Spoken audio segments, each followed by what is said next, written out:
In this video, we are discussing Earth, the most condensed element. So the key symbol for Earth looks like this. That's what this like alchemical classical symbol of Earth looks like. It's a triangle pointing down with a line through it, typically done in green, because green is the color of Earth. No surprise there. Now when it comes to Earth, some key terms or concepts to keep in mind would be fixity, solidity, steadiness, um, whatever is long lasting, firm, reliable, but also malleability, like in the sense of clay. Like clay is like an earth object, like par excellence, but clay is it's in the definition of clay to be molded, right? And then rootedness, like tree roots, your own personal roots, and for earth, the experiential counterpart would be the body itself. Probably the most obvious and manifest to you at every single moment is going to be the body itself. But also the ever-changing material environment or context in which you find yourself. So for me, that would be this room, this office right now with all my books and my fan going and my desk and my laptop and my cell phone recording this and all that good shit. That is all of Earth, right? It's to sort of draw even a further correspondence or correlation. This is can't be taken too far because Malkuth, the tree of life, is all of the elements. They're all in Malkuth. Nevertheless, Malkuth is to the total tree of life what Earth is to the 4 or 5 classical elements. It's another way to kind of get you to think about what Earth is and its sort of importance. And its meditative counterpart is going to be the stillness of the body when you're actually meditating. That's going to be the big sort of oomph of it when it comes to the meditative act. And it's also the fixity of thoughts, attention, as well as like follow through or determination. There's some crossover there with like fire, but again, one of the things I'm trying to stress in these videos and these lectures is that although we can and do and should discern one element from the other, they're all of a piece, right? They're all different aspects of the one thing, right? Same with like your body, right? If you think about you can cut off your left foot, right? Get really graphic here for a moment. You can cut off your left foot, all right? But that left foot, like your body is still your body without that foot. It's a constituent element. Does that make any sense? I don't know if I think I might have fucked up that metaphor, but like, hopefully you understand what I'm getting at. Um, your foot is your foot, but it's also part of your body. It's part of a greater whole, and in that sense, it is indistinct from your body. Hopefully that makes sense. But there's a very deep fractal, reflective nature going on with these elements at all times, to the point where from a certain perspective, there really is no difference between elements. They just are. They're part of the one, you know. And I also want to, in this brief introduction part of the video, explain why it is I'm putting Earth first. Why Earth is the first element we're looking at. Typically, you would start with fire. Fire is the yod of yod he vav he. It's desire, and desire is the reason you're here to begin with. You wouldn't be clicking on this video, you wouldn't be sitting through these things if you didn't have desire, right? But the reason I'm starting with Earth is because I think that in any spiritual pursuit, but also especially with magic and how easy it is to get flighty and lost in the astral and brain fried with it. Um, Starting with the body, starting with the material, starting with the basic blunt stuff we have to deal with on a daily basis, feeding yourself, getting rest, the stress of the body, all that good shit. Starting there gives a good foundation from which to do the other practices, which are more mystical, more heady, more potential for dissociative tendencies to get come up and get lost in. The body is, and this has changed quite a bit, in pop psychology. The body keeps the score, things like that. The body also, on that note, is a big storehouse of trauma and embedded memories that consciously we don't really have access to, or we don't have as much access to. And I'm not going to get too deep in the weeds on this, but one book that I would recommend you read if you are a survivor and you're interested in this sort of stuff like esoterica and mysticism, the occult, so on and so forth, is Donald Kalsh's Trauma and the Soul. It's written from a Jungian perspective, yes, but there's a lot more going on there than just Jung. He looks at Freud, he looks at a bunch of other different theorists, post Jungians as well. Um, but there's a big point in there, a big takeaway from that book is that one of the ways in which we heal from trauma is through affect tolerance, which is literally the ability to sit with affects, to sit with emotions, which would usually cause us to have dissociative episodes, fly off into a rage, fly off into a panic, turn to weeping puddle, so on and so forth. So the body, stillness, affect tolerance is of huge importance, especially the further you go. And as you spend, if you start getting into like down the road, like Enochian or other forms of like deep astral work, you're gonna want to be pretty comfortable in and with your body. So that's why we're starting with Earth. We're starting with Earth because it's the foundation of, for me, in my opinion, especially if you think of it as corresponding to the body, everything starts with Earth, right? It doesn't actually start with Earth because, Yod He Vav He, but Yod He Vav He, then Yod He Vav He, Yod He Vav He, right? Um, we'll get into that kind of thing when we get the spirit. But with that, the circular, incestuous nature of Yahweh. But we'll get to that later. So now a brief recap. If you remember, we defined meditation as intentional concentration spread over an extended period of time. That extended period of time being anywhere from 2 minutes to 2 hours. We defined, or at least we articulate elements as being, clearly discernible affects and imagistic qualities which constitute every aspect of your experience. We charted the outline or limits of what this course is going to cover. We explain elements, how they reveal themselves through meditation, so on and so forth. And we also went over non-attachment, non-aversion, that when you're meditating, especially doing your body scanning, you want to not cling nor run. Don't cling, don't run. Don't cling, don't run. This is the last time I'm going to go over this.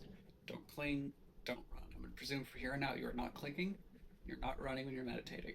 It's a skill you learn over time. You're not going to be perfect at it right away. Nevertheless, start now. Don't run, don't cling. Okay? That's going to get you to go. All right. With that out of the way, let's move on to Earth itself. As I've tried to make clear up to this point, the elements are going to take a while for you to understand them. Especially if you are, you grew up in our culture anytime in the last century, which you did, unless you were homeschooled or private school, or you went to like, I don't know, fucking Steiner school or some shit. You were indoctrinated into a world system of materialism. It's just true. Even if you think, no, I went to church every weekend, no, trust me, you did. You grew up in a very materialist culture and society, which is a deep historical aberration. But what I mean by this, as far as this context, not to get, all Julius Evola up on you, I don't think that's a problem. I'm not trying to make that case. That's not where I'm coming at this from. Because I think that actually does, it's, when it comes to magic, for me, in my own journey, that's actually been a boon, I think, because I think there is a place for skepticism and remaining deeply discerning when it comes to this shit. And it means that when you actually do start to see results and what we might as well call the miraculous starts to happen around you, it's a lot harder to deny, right? Or to sort of misattribute to Jesus or some shit. Although, all power to Jesus. Not trying to, talk shit. It's just that the more it's just that the way in which we have been groomed in this culture to dismiss and sort of look past anything that's numinous or strange or frankly weird makes it so that when I talk about the elements, even when I talk about them in the most like naturalistic, friendly way possible, is talking about like phenomenological, qualities that you're going to have your experience, so on and so forth. There's still this way of dismissing it and saying, oh, okay, it's just stuff in my brain, it's just stuff in my head, which is fine. That's okay if you want to think that for now, or if that's how you're going to think about this throughout the entire course. That's fine. I'm not here to. I'm just here to put the food in front of you. If you want to eat, you can eat. If you don't, you don't. Um, but in this, it's going to take a while. It's going to take a while, right? That's normal. You shouldn't rush the process. Don't don't rush the process and don't feel like you're behind because you don't, because Earth is hard to show itself. Earth is that which you cannot escape, let alone fall from. Earth is always going to be there. In a certain sense, you can think of Earth as being like the ultimate mother who will never shoo you away, right? Um, and in this, we can think of cultural ideas of like Mother Earth or Gaia, right? Um, that's sort of what I would say is a good entryway to Earth if you're given to that sort of like frame of mind, frame of thinking. You can think of Earth as feminine or as the lap of the goddess or something, right? Would go too far in that direction because then you start to conflate the two to get all kinds of weird new agey, fucking Llewellyn books bullshit. But now, when it comes to Earth, the magical weapon is the Pantacle. Um, but the Pantacle shouldn't be taken too far. Same way that the dagger of air isn't a literal dagger in like a martial sense, although there is that element to it. Um, Earth is not money. In fact, the notion of the Earth being like in the Heideggerian sense, standing reserve for capital, I would say is a deep inversion of what the pentacle represents. Um, Rather, I tend to think of the pentacle as being like value itself, like a Virgo sense, right? Not what is valued, not how something is valued, not the means even by which we exchange valued objects, but value as an abstract conceptual form, right? Value as an abstract conceptual form. It's not anything in particular that's valued. It's not, the means by which value, someone's quote unquote arises through like a, materialist market perspective. It's value.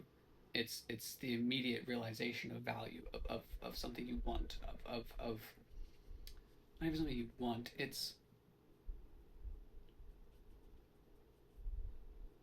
yes. And in this sense, Earth is like the entire point of elemental progression.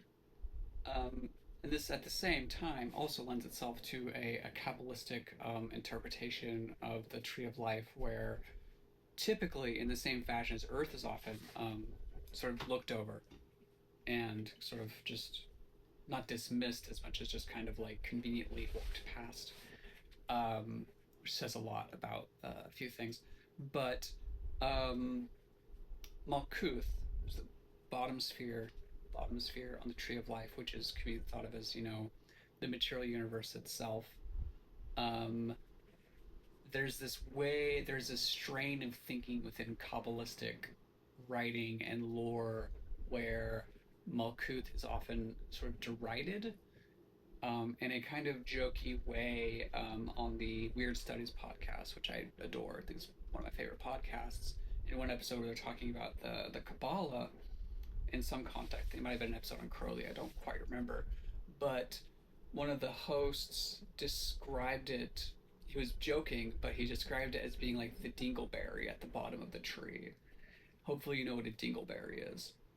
Um, but I find that framing, even in a joking manner, to be, although it does speak to a current, again, of Kabbalistic thought, to be frankly stupid. The entire arc, the entire point of the Tree of Life is Malkut. This, where we are at, is the point. It's the end point, and then from which spirit rises back up. The lightning bolt, the snake. The lightning bolt, the snake. Right? The snake fits, it's a circuit. It's a loop. From Ein down to Malkut. From nothing to the most something of something. And in that regard, earth, material, your body, this, very valuable. Very valuable. Hence, the pantacle, also known as the coin. So, just don't let anyone try to convince you that earth is a lesser element, or that Malkut is a cosmic dingleberry. Because if they think that, they are, I would just say that they are not initiated, no matter what they may say. In this section, we're going to talk about correspondences, but before I do that, I want to problematize correspondences themselves real quick. In the post-Golden Dawn magical milieu, which, to be fair, it also stretches beyond that, it's just magic in general, it's also in Agrippa and elsewhere, there's this fixation on correspondence. And to be frank, I'm not particularly interested in perpetuating it. That isn't to say that correspondences are wrong, per se, but that they tend toward equivocation and a kind of sloppy approach to devotional and or ritualistic practices. In other words, I think it's respectful to the deities in question, this will become apparent in a moment, it's respectful to the deities in question to approach them by the means of the traditions from which they spring from. If you want to work with Gaia, I'd recommend doing so in a context which pays tribute to her origin, which is of that context, which is in that, right? This may seem obvious and intuitive, and, granted, there is room for syncretism, and there's, and those stratas beyond basic ritual or religious framings, like a reality beyond the reality we take to be real, that kind of thing, wherein they all kind of coexist. Ganesh is hanging out with Muhammad or whatever the fuck. But trust me, it isn't for everyone. And it isn't intuitive for everyone, is what I'm trying to say. And correspondences like the ones I'm about to go through, and, the most obvious being Crowley's 777, which is a whole table of correspondences, more often than not lead to a kind of flattening of the subjects in question, when in truth they're all radically unique unto themselves, despite their quote-unquote universal qualities or aspects. Which, again, that isn't me trying to gatekeep traditions one from the other, right? If you are a Christian who nevertheless feels a deep call towards, say again, a Ganesh or something, get a Ganesh statue, get a book about Ganesh. There's nothing, whatever, right? Vice versa as well. It's actually quite common for, at least it used to be quite common for like Hindu yogis to be really into Jesus. There's a whole thing about that. They saw him as an avatar, like a legitimate avatar, and some of them did anyway. So it's a common thing, right? The idea that these traditions were ever solely unique to themselves, this sort of Western capitalist materialist delusion that there were ever these just boxes in separate areas and like a kind of like a divided like thing, is complete horseshit. That's ahistorical to the max. It's never been that way. That's a lie. If you believe that, I'm sorry, you were lied to.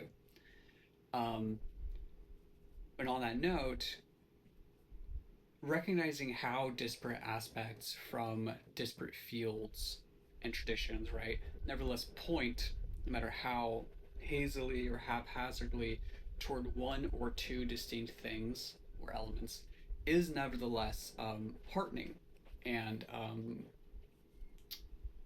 encouraging when you're, especially when you're like breadcrumb trails through this stuff. Which, believe me, at some point it's going to be like breadcrumb trails, like a god or a goddess is it'll feel as if they're leaving you clues to, you know. So knowing how they connect and intersect as far as like the attributed phenomena to a specific god, like sun gods or something of different traditions, is important. It's just that I want to hold this in tension. That's what I'm trying to get at basically. Hold these notions of correspondences in tension. Don't just take it on face value and like pretend as if it's money to the bank, because it's not. It's more complicated than that. So again, we already went over the symbol and the magical weapon, but now we're also looking at other things as well. So the cardinal direction is north.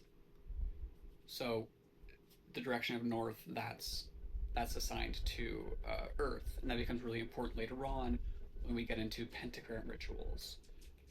One thing that might help you is if in your living space or ritual space, for most people they tend to be the same place, your bedroom, or an office or something, um, you can take and this is just basic advice, this isn't homework, but you can just take the symbol of Earth and tape it up or tack it up, whatever you want to do, on the north wall, right? And you can use your Google Maps or a compass or something to figure out which wall is north. It doesn't have to be super perfect. You don't have to get really anal about it, but that can help you start to mentally recognize north as being connected to Earth.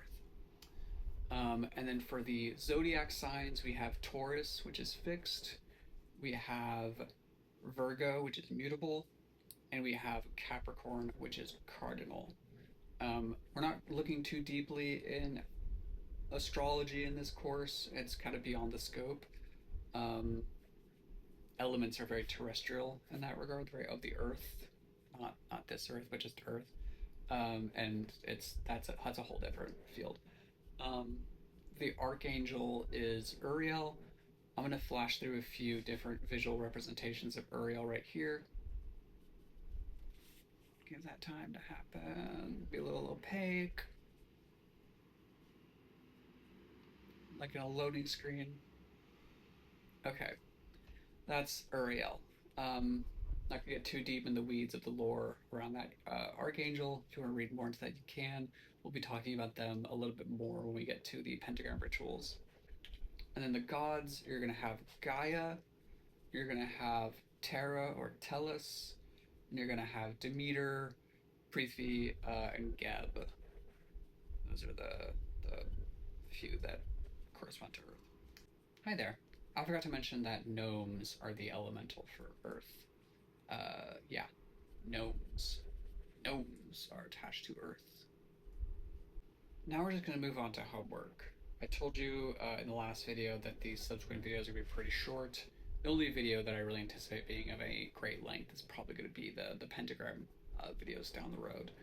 And maybe spirit if I can't get my words to behave. But the first part of this homework, I just want to kind of reiterate from last week that you should have done your do-don't chart. You should be adding to that sort of over time, a little bit by bit. You should be meditating at least 2 to 5 minutes every day, hopefully much more than that, but if you can only do, 2 minutes, 5 minutes max, that's better than nothing. I remember that, it's better than nothing. And you should have touched grass at least once or twice. All that's good, keep it up, right? Especially in the meditation. I do think you should be doing your best to be in non-human or minimally human environments fairly frequently. I'm not, going to tell you to go take a hike every weekend, but because that's just not feasible for some of us. But just get out there. Even if it's just going for a walk in a park, I think that is sufficient for me for what I'm trying to get across with that homework. Barefoot, at least. Go to a park, take off your shoes, walk around a tree in the shade. That shouldn't be too hard to do. So that recap aside, what you're going to do for this week is you're going to draw out in green ink or pencil on a white background or piece of paper the symbol for Earth. A moment ago, I mentioned a good practice might be to tack it up on the north-facing wall. You don't have to do that. that was just optional, but the homework is to make that symbol itself. The size should be about that of your palm, right? It doesn't need to be super big, but also doesn't want to be super small. Um, and once it's drawn, keep it somewhere in your magical diary, in that journal notebook you should be jotting all this stuff down in. This is going to be used later on when we begin working with the pentagrams. Now, optional caveat to that is if you do want to immediately now, after you do that, tack it up on your north facing wall, go ahead and do that. And then another optional piece is to begin using the symbol as a meditative focal point for an interval of no longer than 5 minutes after your regular meditative sessions. So what this means basically, it's pretty simple. It just means setting the symbol up somewhere in front of you and for 5 minutes or less staring at it in a state of calm, non-clinging focus. Basically in the same way you already practiced the other one, just applying it to the visual, apprehension of this symbol. And you do that, record any and all results, especially anything that is out of the ordinary and unexpected. One thing on that note, some people, I'm not sure if it's happened with doing this specific practice, but I have heard of it with the uh, the the equivalent um, elemental symbols in Hinduism that, especially there, that kind of strange things can start to happen. If that starts to happen, record the result and also feel free to message me if it gets too weird for you to handle. For me, the one elemental which I do have pretty good experience with are gnomes. And I realize saying that is inviting all sorts of jokes and insults. But it's true. I've actually visually seen them astrally, and they look like how you would imagine they look. They look like fucking gnomes, right? Um, it's when that happens, it can be very if you're not used to just being like taking it on the chin and just going with it, it's like, okay, I'm looking at them. They're gnomes in my head right now, or at least, or rather, I'm seeing gnomes in my mind's eye right now. Because you're probably not going to have actual visible manifestation. That's incredibly rare. Just roll with it. They're really chill. They've helped me like stretch before and like get in like really good like deep stretches. The next bit of homework is to, in whatever capacity you can, um, you can do be lengthy about it. You can make a list. You can do whatever. But I want you to journal about what Earth means to you in your life, in the context of your experiences, your hopes, yearnings, your body, and so on, given whatever your current level of understanding regarding the element of Earth is. Before you do this, you can do this twice if you want to really hammer it home. But the first time you do this, try to do this without going around and Googling and studying this extensively. There's going to be that temptation, especially since Google is right there. Just open up a new tab. But I do think that I've given you sufficient information to start to write about where fixity has shown itself in your life, right? What have been the stable aspects of your life up to this point? Is it mom? Is it dad? Is it neither? Is it grandma? Is it grandpa? Is it a cousin? Is it school itself? Is it work itself? Is it there's always been this fixed presence of fucking cops in your life? Whatever, right? Where does this element reveal itself in your life? That's basically what the point of this, in a nutshell. You can get creative, you can collage images, um, and you can be as direct and to the point as you want, or a little bit abstract. There's no wrong way to do this, which is again why I say try not to go searching around. If you want to do this entry twice, if you want to do a more formal version where you kind of jot down like I don't know, quotes from whoever the fuck to get their take on it, that's fine. I'm not saying don't do that. I would actually implore you to not expect, well, maybe not in the context of this course because I think you might get overwhelmed, but I think you should study widely this material. You shouldn't take any one theorist or magician's take on this stuff because we're all limited mortal beings, right? Nevertheless, I do think that there is deep value, especially when you're just starting out, in trusting one or two teachers. not entirely, obviously. I'm not looking for a cult, but I do think that for simplicity's sake and to making sure you don't get lost in the sauce and just incredibly confused, um, because the way I articulate things is not how other people will necessarily. Um, that I would caution how much you're going out and just googling every little thing. Let's put it that way. So on that note, this is a personal reflection. It should be personal. It should be a personal apprehension of this, right? Which is why it's going in your journal and not on some blog or some shit. You shouldn't need to refer to anything else, which is again why I'm cautioning against this. Um,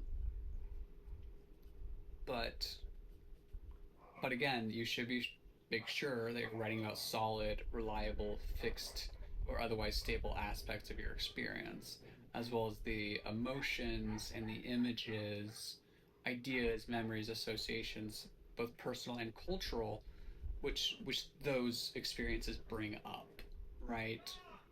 Um, Sorry, my neighbors are screaming outside. But at the end of the day, what evokes Earth for you may not be what evokes Earth for me.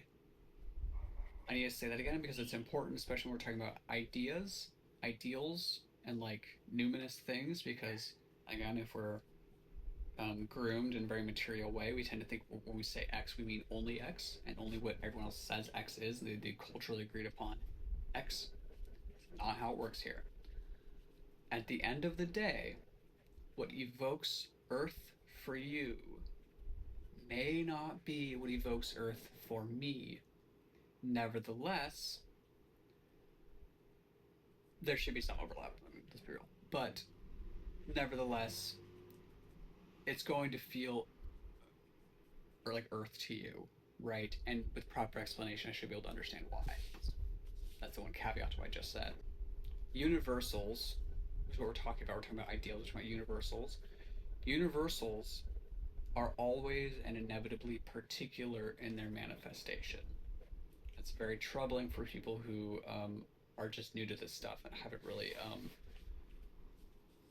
don't have any real feet in the door of quote unquote manifestation. Universals are always particular in their manifestation. A good time to you may not be a good time to me. That's obvious. We take it for granted, but it's also true for things like for many, many, many, many, many things, you know. So it's also true for Earth. Earth is still Earth, even if I may struggle to comprehend it, and vice versa. And once again, any questions, any comments, any concerns, message me by whatever available means you have, and I will see you in the next video, which hopefully will be coming in about a week or so from now.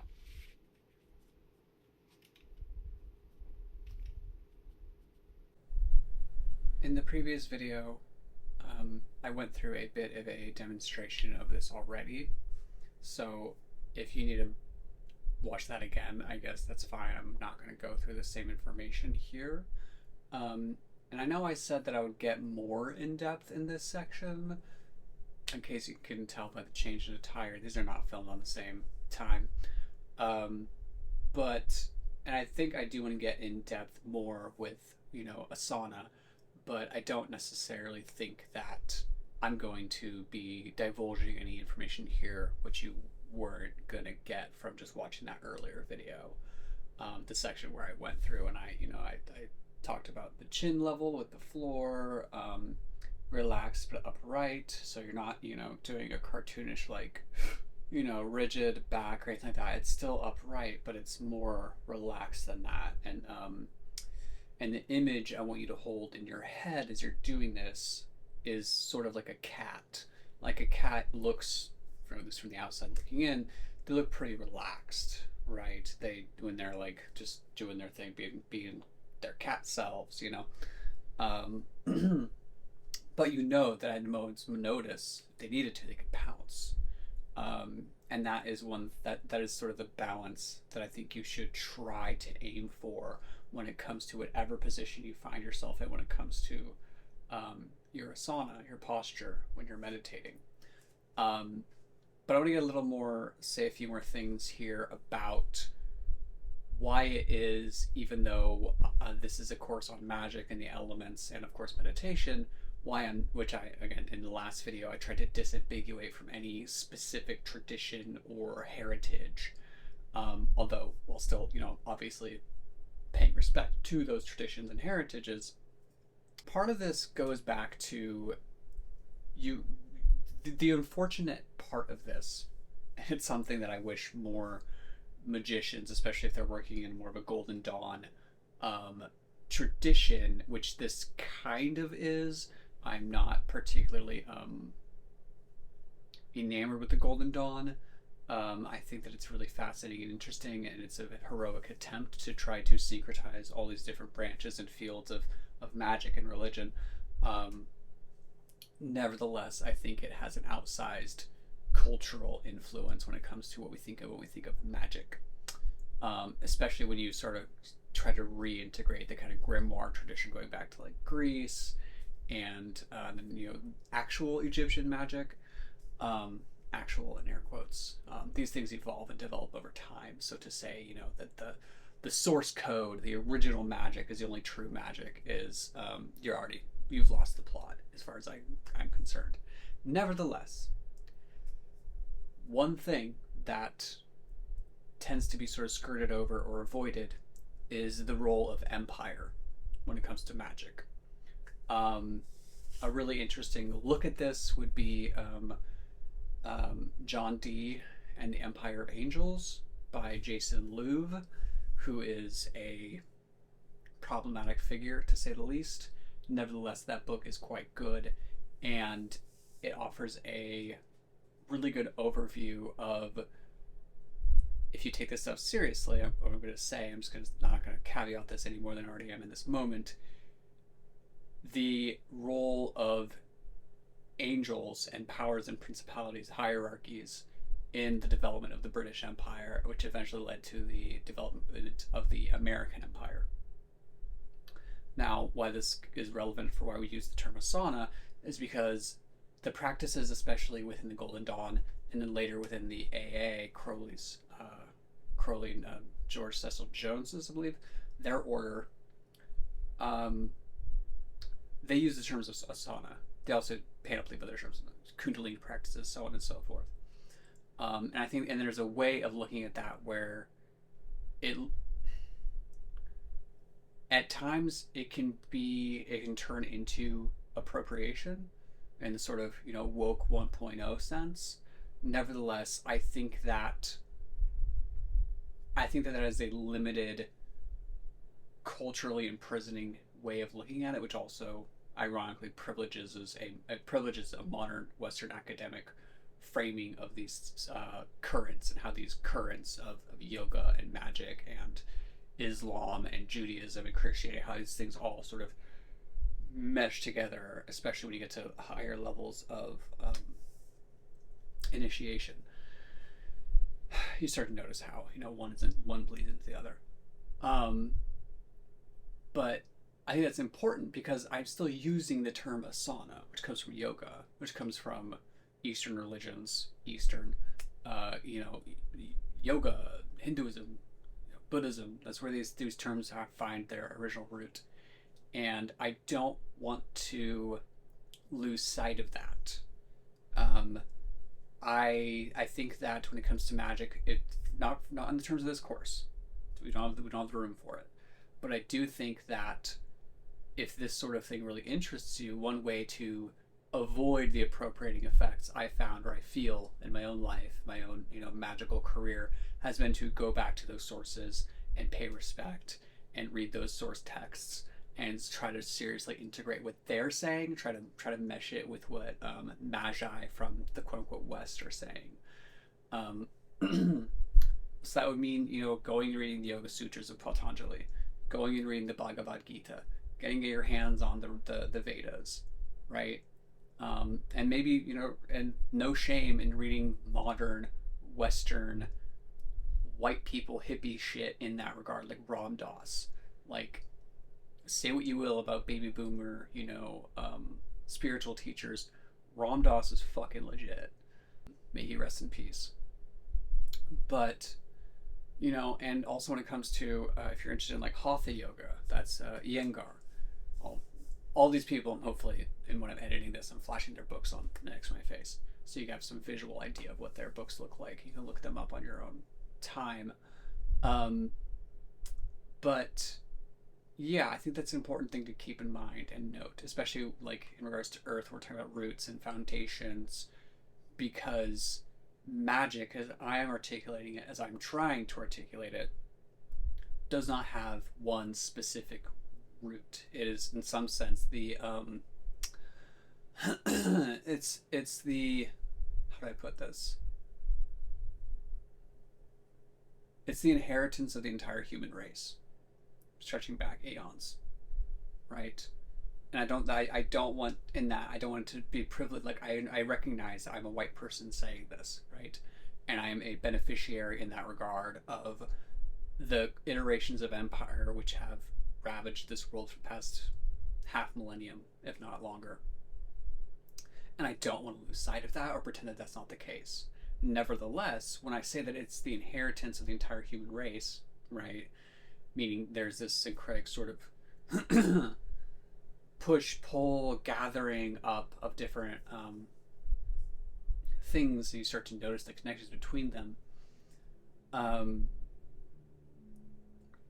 I would hope that that would apply for anyone in every culture, which is not to say that, you know, these four elements are the primary or the only way to look at this stuff. Chinese alchemy, I believe, has different elements. Things like five, not in the way that we have five, or I'm saying we have five. They have like wood. Wood is one of the elements, that kind of shit. But I'm basically just trying to articulate that on the one hand. I'm not trying to defend the use of the term asana to describe a meditation posture, especially since if you go and you read like the Big Blue Book, or you read Eshelman's book on the AA, or you join the AA or whatever, like you are doing the hardcore actual meditative practices of those other traditions. Don't get it twisted, right? So it makes more sense in those regards to call it asana, because like, what are you gonna fucking call it at that point? Nevertheless, for this specific course, I wanted to sort of articulate some of this because I think it is important. But because I've said elsewhere in this video that we're walking through asana, I'm going to do a brief overview or recap again, just so nothing is lost in the sauce as far as all this shit goes. So,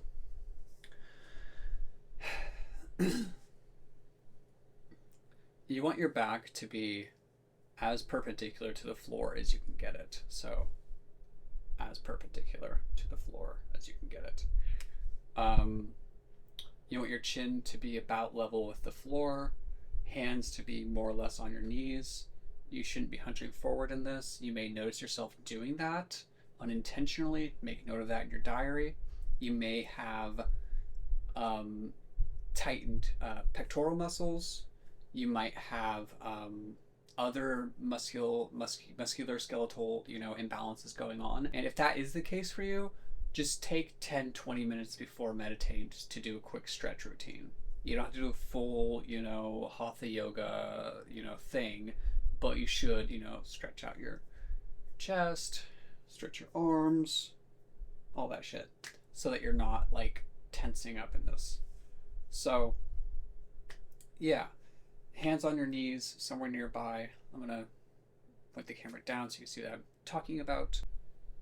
Hands on your knees. Not like this necessarily. Not like this necessarily. If they drift a little bit, if they twitch a little during it, that's not a huge concern. It's not, you know, you don't have to end the practice and start over just because that happens. The only thing that I would say should make you maybe quit the practice and start over or come back to it another time in the day is if you find yourself getting too broken in thoughts, too something just knocks you out of it, you're interrupted, that kind of thing. And on that note, try to notice to the best of your ability whenever you get caught in a thought, train or a thought loop. Um, Thoughts, ideas, imaginal wanderings and happenings have a very sticky quality to them. They want you to pay attention to them and to go where they're going. Um, there's a lot of archetypal theory behind that. You can look into Jung, um, but be that as it may, you don't want to do that. There are times and places to do that. Writing is one time to do that. Dancing is a great time to do that. Um, any kind of artistic work is a good time to not become possessed by these archetypal forces, but to really kind of go along with them, right? That's a great time for that kind of thing, for that. Not meditation. You shouldn't be doing that with meditation. Meditation is in some sense can be defined. We're going to define it 100 different ways during this course.